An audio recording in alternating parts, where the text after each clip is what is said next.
குரு பகவான். அடுத்ததா உங்களுக்கு குரு திசை யாராருக்கெல்லாம் நடக்குதோ நீங்கள் குரு திசையால் உண்டான நற்பலன்கள் இயற்கையாகவே அதிகமாக தான் கிடைக்கும். ஒரு 80% எப்பயுமே குரு திசை ஆரம்பிச்சவே நற்பலன்கள்ங்கிறது உங்களுக்கு கண்டிப்பாக கிடைக்கும். அதை நீங்கள் மேலும் டெவலப் பண்ணிக்கணும் அப்படின்னா வியாழக்கிழமை தட்சிணாமூர்த்தியை சுண்டல் மாலை போட்டு குரு கோரையில் வழிபட்டீங்க அப்படின்னா உங்களுக்கு குரு பகவானோட பூரண அருள் கிடைச்சு நீங்கள் 100% நன்மைகளை நீங்கள் எளிதாக பெறக்கூடிய அமைப்புங்கிறது உங்களுக்கு கண்டிப்பாக கிடைக்கும். நீங்கள் குருவோட மந்திரத்தை நீங்கள் சொல்லலாம், அல்லது ஓம் குருவே நம அப்படின்னு 9 முறை தினம் நீங்கள் குரு கோரையில் சொல்லி வழிபட்டீங்கன்னா உங்களுக்கு குரு திசை மிகச்சிறந்த நல்ல பலன்களை அது கண்டிப்பாக கொடுக்கும்.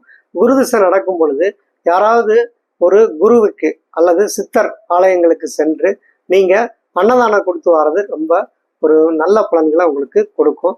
பொதுவாக பௌர்ணமி அன்னைக்கு கிரிவலம் போய் நீங்கள் குரு திசை அன்னைக்கு காலங்களில் நீங்கள் தொடர்ந்து பண்ணிக்கிட்டே வந்தீங்க அப்படின்னா உங்களுக்கு குரு பகவானோட பூரண அருள் கிடைச்சு உங்களுக்கு மிகப்பெரிய வெற்றி, நல்ல ஒரு செழிப்பான ஒரு வாழ்க்கையை உங்களுக்கு கண்டிப்பாக கொடுக்கும்.